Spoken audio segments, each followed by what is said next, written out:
Sarah Jefferson never imagined her 15-year career would end over $12 worth of groceries for a homeless child. But when the new corporate manager publicly humiliated her for breaking policy, she didn't just lose her job. She unleashed a chain reaction that would expose corruption at the highest levels of the community. Will one ordinary cashier's act of compassion bring down the entire system? In the small town of Millfield, where factory closures had left many families struggling, SuperMart was more than just a grocery store. It was a lifeline.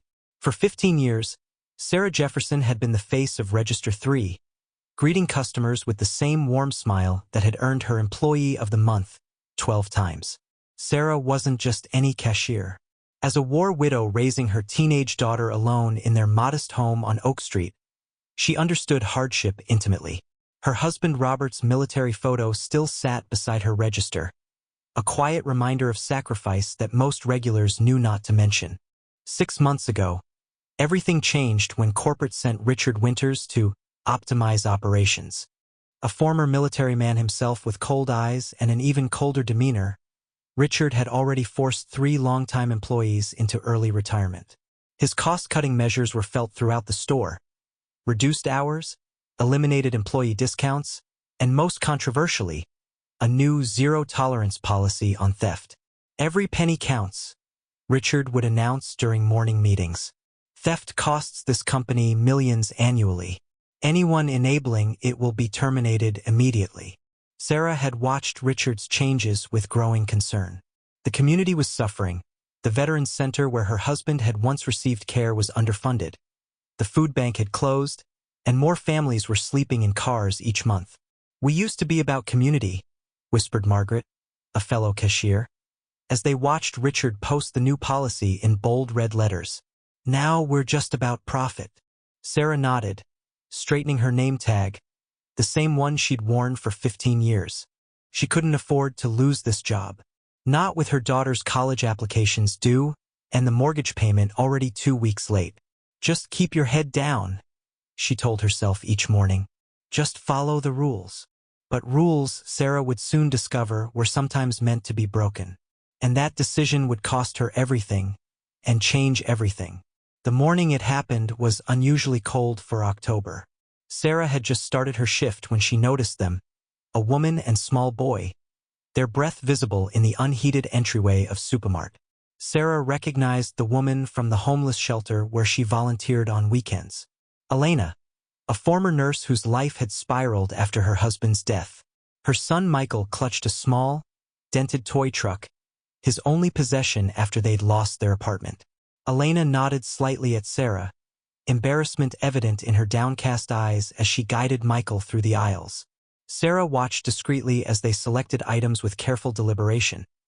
A loaf of bread, half-gallon of milk, peanut butter, bananas, and a small bottle of children's asthma medicine. At Register 3, Elena placed her items on the belt, her hands trembling slightly as she counted crumpled dollar bills.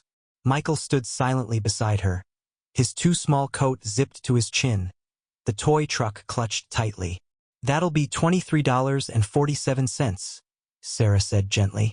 Elena's face fell as she handed over a debit card. I thought it would be less." Sarah ran the card.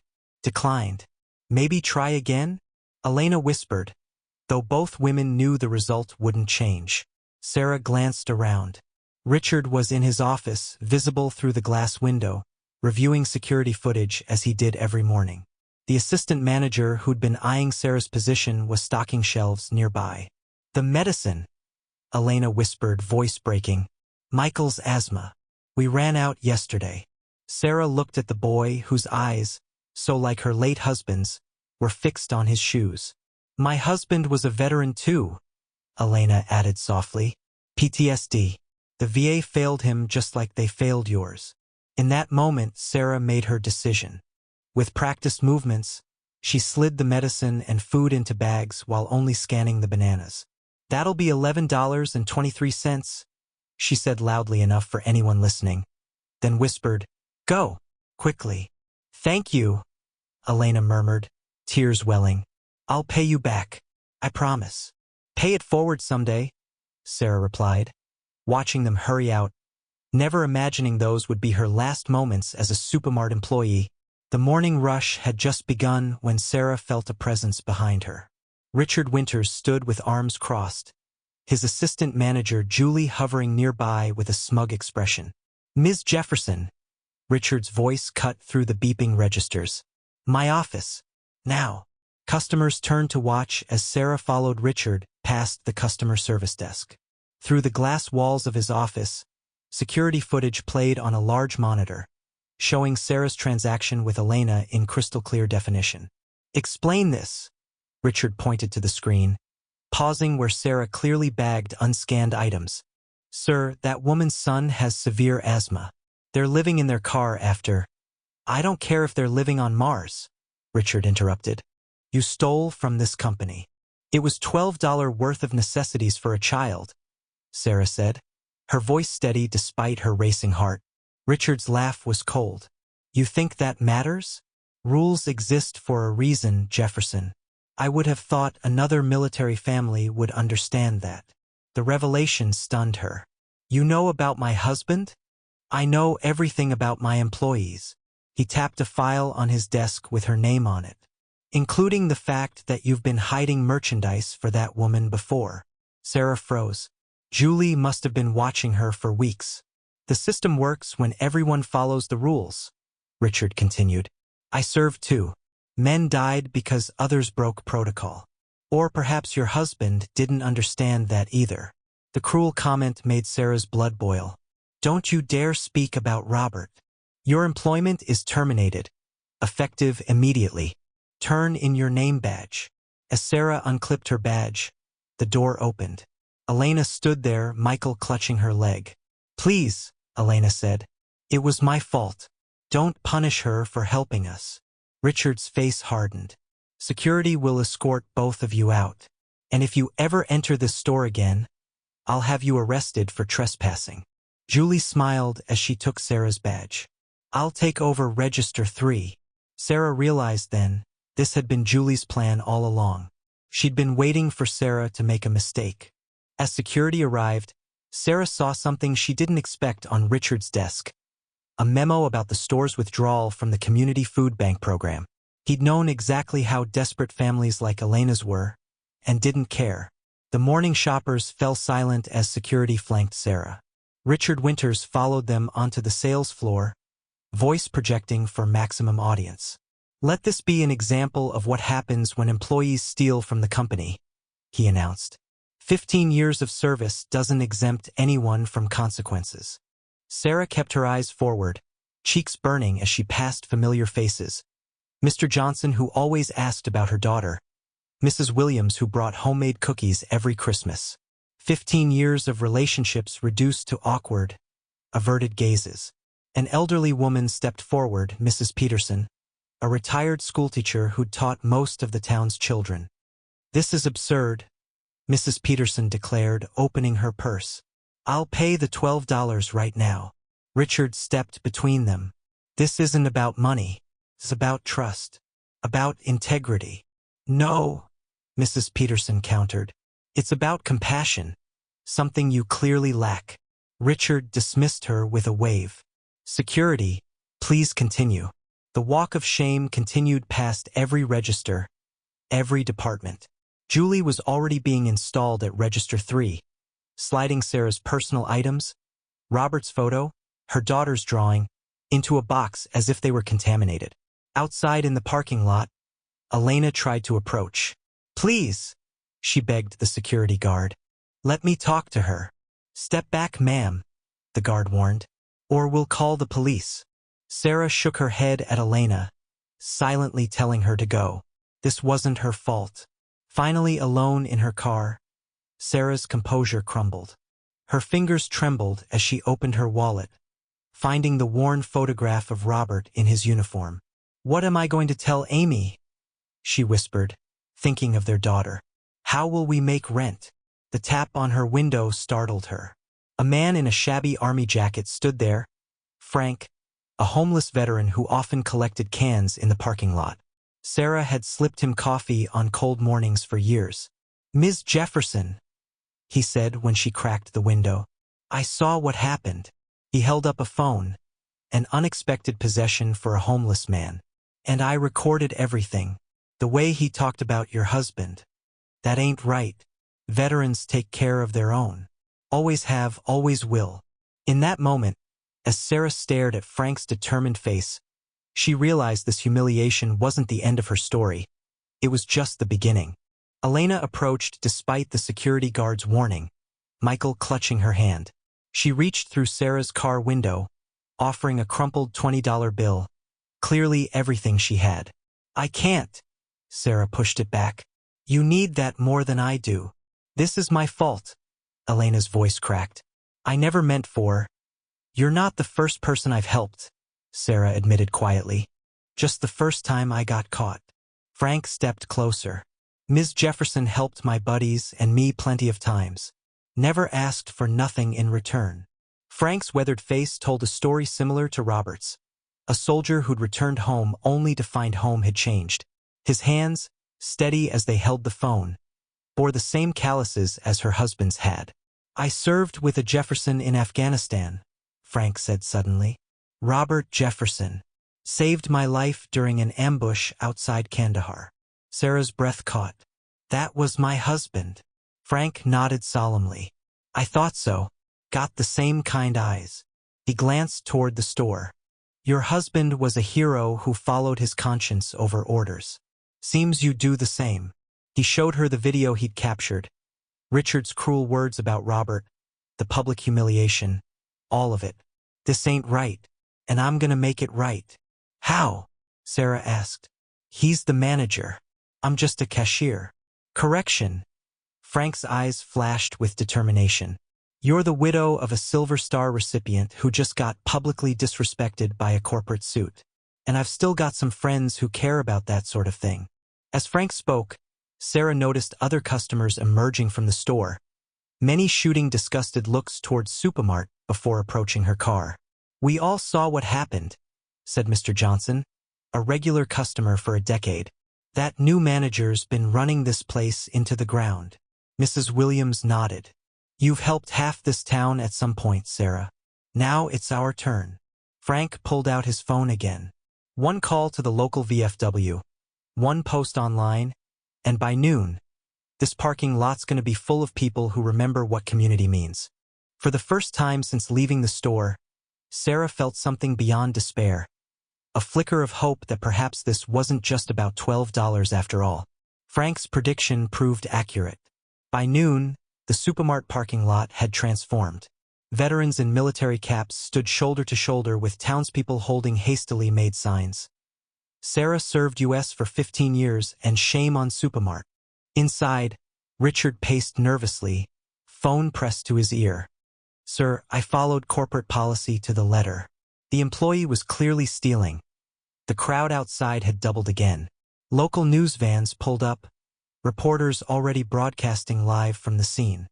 It's gotten out of hand, Julie admitted, watching customers turn away at the sight of protesters. Maybe we should call Sarah. Work something out. Absolutely not, Richard snapped. I've already reported this as organized theft. If we backtrack now, we look weak. Organized theft? Julie frowned. It was bread and medicine for a kid. Meanwhile, Frank had become the impromptu spokesman for the gathering crowd. His video, shared to local community pages, had gone viral across town. A reporter thrust a microphone toward him. Ms. Jefferson has been secretly helping folks for years, Frank explained. Veterans, single moms, elderly on fixed incomes. Anyone who came up short at the register. Another woman stepped forward, the food bank director whose funding had been cut. Sarah donated her own groceries when our shelves were empty. She's been the safety net this town needed while our official services disappeared. The reporter turned to Elena, who clutched Michael's hand tightly. Would you have been able to manage without Sarah's help today? Elena hesitated, then found her courage. My son's asthma medicine costs more than our weekly food budget. I've been skipping meals to afford it. Today I had to choose between him breathing and him eating. Her voice strengthened. If more people acted like Sarah instead of hiding behind corporate policy, maybe fewer families would be sleeping in cars. As cameras captured her words, More vehicles arrived, church groups, teachers, nurses, even competitors from other stores. Many carried bags of groceries which they began distributing to those in need right in the SuperMart parking lot. Richard watched in horror from his office window. "This is a PR nightmare," he muttered, dialing another number. "We need damage control. Call the mayor's office. Immediately." Little did Richard know, damage control was already en route, though not in the form he expected. A black SUV with government plates pulled into the crowded parking lot. Mayor James Thompson emerged, straightening his tie and positioning himself perfectly for the waiting cameras. "Another community relations opportunity," his aide whispered, handing him talking points. The mayor approached with practiced concern, shaking hands with veterans and patting children's heads as cameras followed. His campaign slogan, "Cleaning up our town," was prominently displayed on his lapel pin.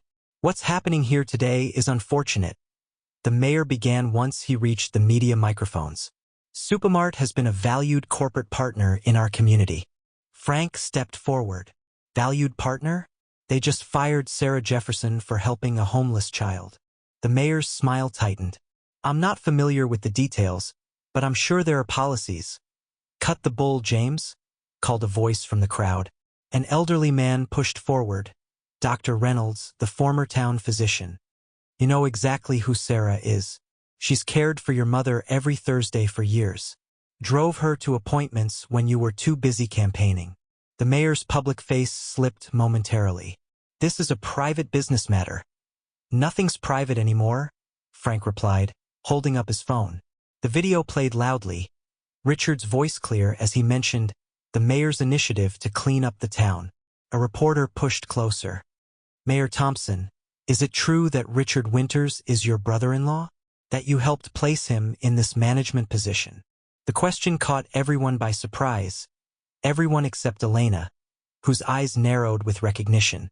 "I knew I recognized you," she said suddenly. "You were in those closed-door budget meetings last year, when they cut the emergency housing program." The mayor backed away.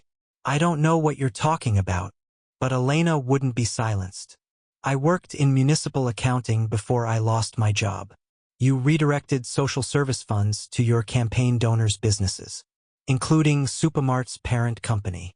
The crowd murmured as cameras swiveled between Elena and the increasingly uncomfortable mayor.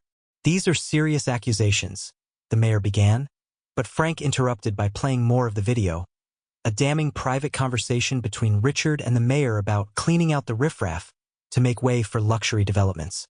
As the video played, Richard emerged from the store, eyes wide with panic.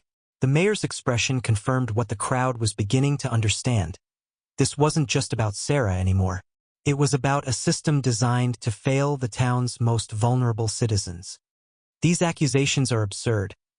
Mayor Thompson recovered, flashing his campaign smile. "I've always supported our community's well-being." The crowd's murmurs grew louder as Richard hurried to the mayor's side, both men attempting damage control. Sarah, who had been silently watching, finally stepped forward. "I've lived in this town my entire life," she began, voice steady despite her trembling hands. "I've watched factories close, veterans struggle, and families like Elena's fall through the cracks. Meanwhile, luxury condos go up where affordable housing once stood." Cameras turned to capture her words as she continued.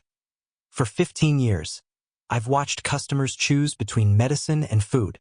I've seen elderly neighbors return items at the register because their social security doesn't stretch like it used to. And yes, sometimes I helped when I could."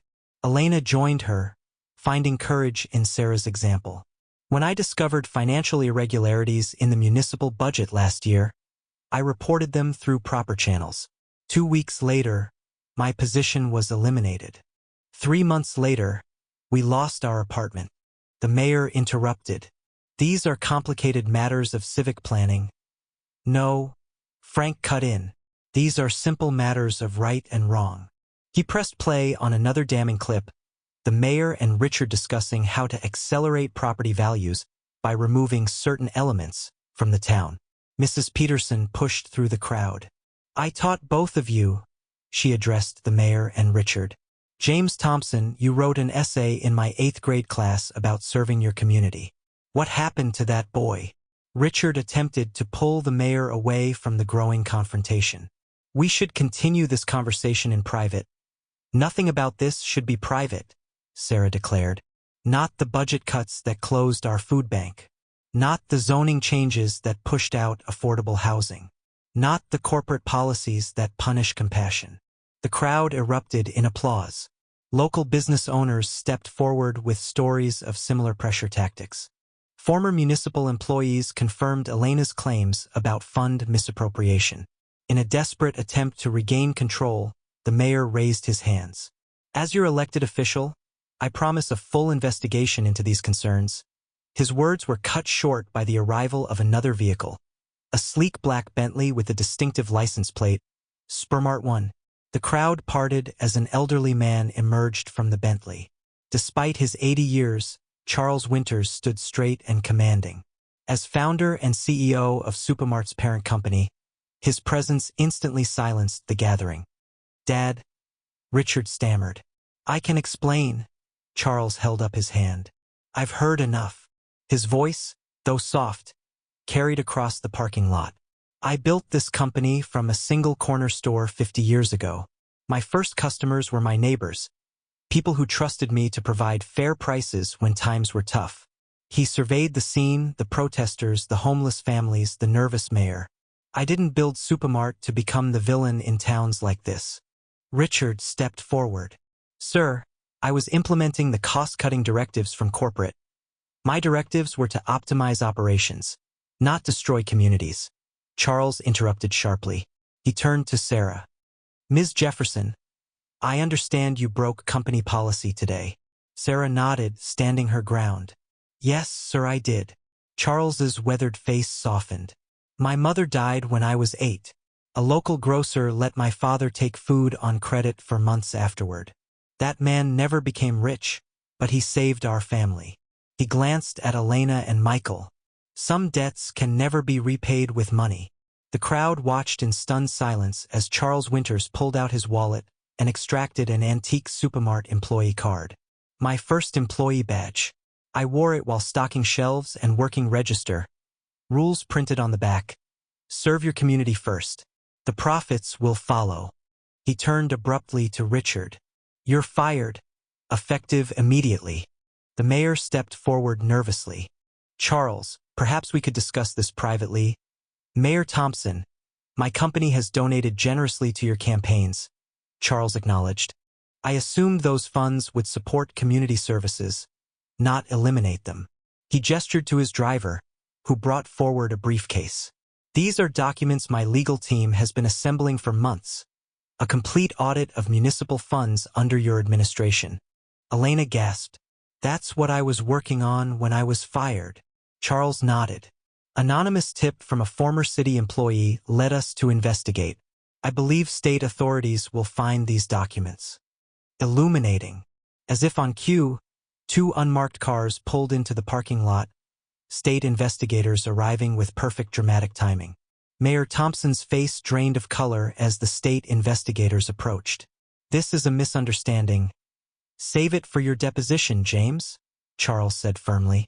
The board of SuperMart has unanimously voted to cooperate fully with the investigation into municipal corruption. Richard attempted to slip away unnoticed, but Frank and 2 other veterans blocked his path. Running away like you made Sarah do? Not happening, sir. The lead investigator, a no-nonsense woman in a crisp suit, addressed the crowd. We've been building this case for months. Today's events merely accelerated our timeline. She turned to Elena. Ms. Rodriguez, your financial analysis was the cornerstone of our investigation. We've been trying to locate you for months. Elena clutched Michael closer. We've been mobile, surviving. Not anymore, Charles declared, addressing the shocked crowd. Effective immediately, I'm personally overseeing operations at this location. Sarah Jefferson will be reinstated, with a promotion to Community Outreach Director at double her previous salary. The crowd erupted in cheers as Sarah stood speechless. Charles continued, furthermore, SuperMart is establishing an emergency assistance fund for families in need, with no questions asked. He gestured toward Elena. Ms. Rodriguez, with your financial background, I'd like to offer you the position of managing this fund. Mayor Thompson attempted one last desperate maneuver. Charles, you can't possibly believe these accusations. We've been business associates, Charles corrected coldly. And you've betrayed this community's trust. He nodded to the investigators, who stepped forward with documents. James Thompson, we have a warrant for your financial records and communications regarding municipal fund allocations. The lead investigator announced, her voice carrying across the suddenly silent parking lot. As the mayor was escorted to the investigator's vehicle, Charles turned to Sarah. Ms. Jefferson, your husband saved my grandson's unit in Afghanistan. I never made the connection until I saw your file today. Sarah's eyes widened. Your grandson, Captain Daniel Winters. He spoke highly of Sergeant Jefferson's integrity. Charles extended his hand. It seems that integrity runs in both our families, though my son appears to have misplaced his. Frank stepped forward, saluting Charles with military precision. Sir, your grandson was a good officer, one of the few who cared about his men. As this community cares for its own, Charles responded, surveying the crowd of neighbors who had mobilized in Sarah's defense. It's time SuperMart remembered that principle. 1 week later, the SuperMart reopened with a community celebration. The harsh fluorescent lighting had been replaced with warmer fixtures, and a new community board dominated the entrance, featuring local services, job postings, and a prominently displayed emergency assistance application. Sarah, now wearing a management badge, cut the ribbon as Charles Winters applauded beside her. Welcome to the new SuperMart, where community comes first. Inside, Elena directed a team setting up the assistance program, her accounting expertise ensuring the system would be both accessible and accountable. Michael, wearing new clothes and shoes, proudly arranged donated school supplies. We've already had 40 applications, Elena reported to Charles. Most for basic necessities, medicine, winter clothing, utility bill assistance. Charles nodded. Approve them all, and hire additional staff. I want this program in all our locations by year's end. Meanwhile, Frank had been hired as security, his military experience and street knowledge proving invaluable. He wore his uniform with dignity, greeting customers with respect rather than suspicion. Never thought I'd be wearing a uniform again, he told Sarah during a quiet moment. Feels good to have purpose. Sarah nodded, understanding completely. Her office, formerly Richard's cold glass cage, had been transformed with community photos and children's artwork. Robert's military photo sat prominently on her desk alongside a new mission statement. Serve with compassion. We've rehired everyone Richard forced out, she reported to Charles. And applications for new positions are pouring in. Charles watched customers chatting with employees. The atmosphere transformed from transactional to relational. This is how it was meant to be. Community first. The local newspaper ran a front-page story, SuperMart Revolution, Corporate Giant Rediscovers Community Roots. Accompanying photos showed Charles washing windows alongside employees, Elena helping elderly customers complete assistance forms, and Sarah training new cashiers on the revised company policy. When in doubt, choose compassion. In the break room, a wall now displayed photos of local military veterans, including Robert Jefferson and Daniel Winters side by side. Beneath them, a simple bronze plaque read, "The Jefferson Winters Memorial Fund, serving those who served us." As the store closed that evening, Sarah found Elena staring at the plaque, Michael asleep against her shoulder. "We have an apartment now," Elena said quietly. "Michael keeps asking if it's really ours, if we can really stay." Sarah smiled. "You're home. We all are." 3 months later, the transformation of Millfield was undeniable. The SuperMart effect had rippled through the business community, local shops adopted similar assistance programs, the Chamber of Commerce established a community reinvestment initiative, and a vacant building downtown was converted into affordable housing units.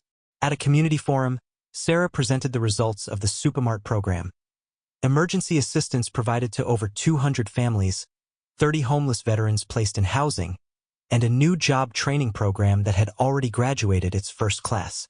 The numbers matter, Sarah acknowledged to the packed auditorium. But the stories matter more. She gestured to a young woman in the front row. Jenny was living in her car 3 months ago. Today, she's one of our department managers. The local news covered the forum, contrasting it with footage of Mayor Thompson's ongoing corruption trial. State investigators had uncovered a web of kickbacks and misappropriated funds spanning years. Charles Winters testified about pressure to hire Richard as part of a deal for favorable zoning decisions. "I regret not investigating sooner," he stated publicly. Corporate responsibility means more than charitable donations. It means active citizenship. Elena's meticulous financial records proved crucial to the prosecution. When asked why she risked everything to expose corruption, her answer was simple: for Michael. For every child who deserves better than what we had. Frank organized a veterans support network that quickly expanded beyond Millfield to neighboring communities. "We're taught to leave no one behind on the battlefield," he explained during a regional veterans gathering. "Shouldn't be any different back home." SuperMart's corporate headquarters, initially skeptical of Charles's community-first approach, couldn't argue with the results. Sales at the Millfield location had increased 23%, employee retention had improved dramatically, and theft, the very issue that had cost Sarah her job, had decreased to record lows. "When people feel invested in something, they protect it," Sarah explained to visiting corporate executives. "This isn't just a store anymore. It's part of the community's identity." By the quarter's end, SuperMart had implemented the Millfield model in 10 additional struggling locations, with Charles personally training management teams on community engagement. "We're not reinventing business," he told shareholders. "We're remembering its purpose: to serve human needs profitably, not to profit regardless of human cost." For Millfield, the change was profound. Where desperation had once driven decisions, hope now fueled innovation. 6 months after the parking lot confrontation, Sarah stood on a national stage accepting the Corporate Social Responsibility Award on behalf of SuperMart. The audience of business leaders listened intently as she shared Millfield's transformation. "Compassion isn't just good karma, it's good business," Sarah explained, displaying charts showing SuperMart's improved metrics since implementing the community-first approach. "When we began treating our community as partners rather than just consumers, everything changed." Behind her, a video played showing SuperMart's evolution. From Elena and Michael's desperate shopping trip to the vibrant community hub the store had become.